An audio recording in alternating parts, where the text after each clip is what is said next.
võiks me hüpata nendesse hirmudesse, riskidesse ja sellest, kuidas me siis teehüppe näol neid riske maandame. Me oleme seda väga palju kuulnud, on ju, et tehisintellekt kui tööriist, me delegeerime seda mõtlemist või õpilased teevad seda, on ju, et kuidas me saame või kuidas teie olete sellele lähenenud, et siis seda sellist passiivset käitumist, tehisaru kasutamist nagu vähendada? Ma arvan, et siin ongi tegelikult nagu mitu erinevat asja, eks ole, et ühelt poolt me räägime ka sellest, et millised tööriistad õpetajatel selged on.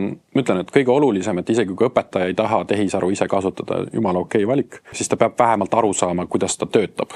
Et selle nimel, et ta tegelikult saaks otsustada, milliseid ülesandeid on tänapäeval üldse mõtet anda ja milliseid mitte, eks ole.